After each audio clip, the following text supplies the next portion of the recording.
So I think it's safe to assume that everyone here has heard of the story of Moses and the Red Sea crossing. As a kid who grew up in the church, going to Sunday school every week and reading the Bible every day, it was something that I've been taught since a very young age. So by the time I have here today, I hope to persuade you to at least consider the idea that it might be more than just another Sunday school story. It might be a real historical event. According to the book of Exodus, Moses led the Israelites out of slavery in Egypt through what was once known as the wilderness of the Red Sea, but today is known as the Sinai Peninsula. And they eventually encountered Nuweiba Beach, which borders the famous Red Sea at the Gulf of Aqaba. Historian Eve Clarity noted in her book, Pharaohs of the Bible, I'm going to butcher these names, but Mizraim to Shishak. Anyway, she noted that Nuweiba Beach is short for its longer name, Nuweiba al-Muzayina, which means waters of Moses opening. Well, on that beach that's named Waters of Moses Opening, there is a giant pillar with Hebrew inscriptions on it. According to archaeologist Ron Wyatt in his research article, Mount Sinai, on the pillar are the words translated from Hebrew, Egypt, death, water, Pharaoh, and God. The pillar is signed off by King Solomon, who built this monument to commemorate the miracle that occurred there. There is also an identical pillar on the other side of the Red Sea in Saudi Arabia.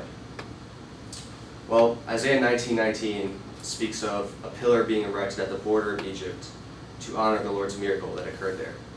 Interesting. In 2010, Larry O'Hanlon from the Discovery Channel wrote an article called Moses' Red Sea Parting Explained by a Computer Model. And in this article, he identified that there is, between these two pillars that occur in Egypt and Saudi Arabia, there's an underwater land bridge that connects the two shores. Now, many opponents of this story have long stated that crossing the Red Sea, a parted Red Sea, would create hurricane-level winds and therefore make it impossible for Moses and the Israelites to survive the crossing.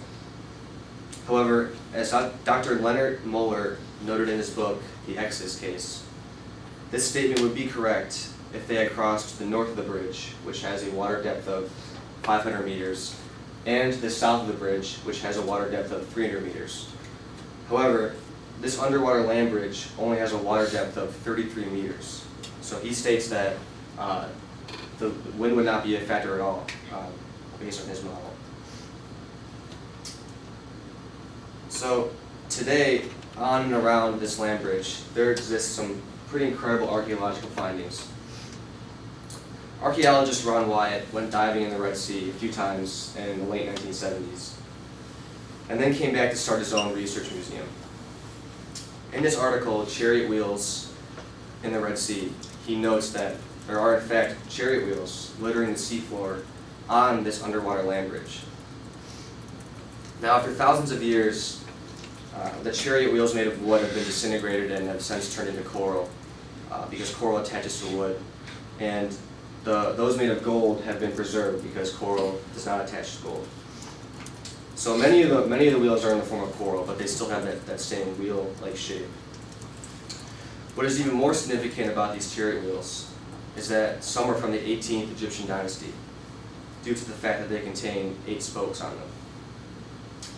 Ron Wyatt notes this in his article, The 18th Dynasty, and says that this dynasty was the only dynasty in Egypt to use the 8-spoke chariot wheel. Well, according to Egyptian records, as recorded in Eve Clarity's book, Pharaohs of the Bible, the 18th dynasty was when Moses and the Israelites fled from Egypt. Interesting.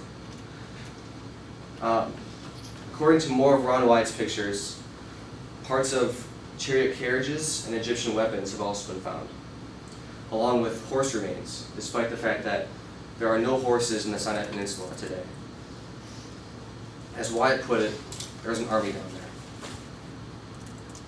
So, let's summarize here. A story that many consider to be a myth says that Moses led the Israelites out of Egypt to a beach. And while God parted the sea just in time for the Israelites to escape, the waters came crashing down on Pharaoh's army. Well, at the bottom of the Red Sea are remnants of an Egyptian army from the 18th dynasty, the same dynasty of the Exodus. Those remnants are located on an underwater land bridge, in between two pillars with inscriptions on them that commemorate the event. And the pillar on Egypt's side is on a beach called Moses, or Waters of Moses Opening. Look, did this really happen? I don't know. I wasn't there. But the archaeological evidence undoubtedly matches up with the Exodus account, and certainly cannot just be brushed away as another myth. Ultimately, everyone's going to believe whatever they want to believe about the past. You know, that's one of the beauties of living here. We can believe whatever we want to believe, and that's fine.